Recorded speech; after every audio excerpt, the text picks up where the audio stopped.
Ito ang malagim na nangyari sa isang football player matapos siyang mag-celebrate. Siya si Peter Biakmangswala, 23 years old na magaling sa sports na football. Team kung saan siya naglalaro ay para sa Bethlehem Vengtlang sa Northeast India. Pero isang araw habang naglalaro, magbabago ang lahat. Isang araw on October 14, 2014, kasama sa mga maglalaro si Peter para sa team niya laban sa Chanmari West. Sa gitna ng paglalaro, dito nga makakagol si Peter at dito siya may gagawin dahil nga sa sobrang saya niya at itong gagawin niya na to ang babago sa buhay niya. Para mag-celebrate, biglang nag-somersault or tumambling si Peter ng sunod-sunod. Sa pagtumbling nga niya, dito nga siya magkakamali nang hindi maayos yung pagkakaland niya at nauna yung leeg niya. Sa pagbagsak niya una yung leeg niya, agad siyang nawalan ng malay at hindi na nagsasalita na napansin agad ng mga taong nakapaligid sa kanya.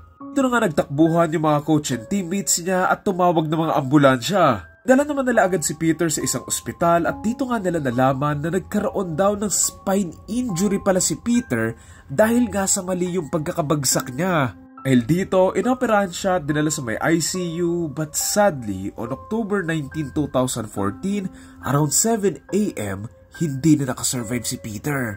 Pero naman to ay kinagulat ng mga katim niya kasi akala nila makaka-recover pa si Peter. Kumalat nga yung balita na to at umabot nga to sa may FIFA at nagsabi sila na kinalulungkot daw nila yung nangyari at gagawa daw sila ng mga aksyon at bagong rules para hindi na to maulit-ulit. Para naman alalahanin mga nagawa ni Peter sa sports and team nila, nag-decide ang Bethlehem Vengtlang na i-retire ang jersey number ni Peter na number 21. Ayon naman sa coach ni Peter was a lad with a good manner who always maintained his discipline on and off the pitch. I don't think there are many like him. Nakakalungkot man ang sinapit ni Peter na maiiwasan naman sana, magandang isipin na lang siguro ay at least sa mga huling sandali niya, ginagawa niya yung bagay na nakakapagpasaya sa kanya.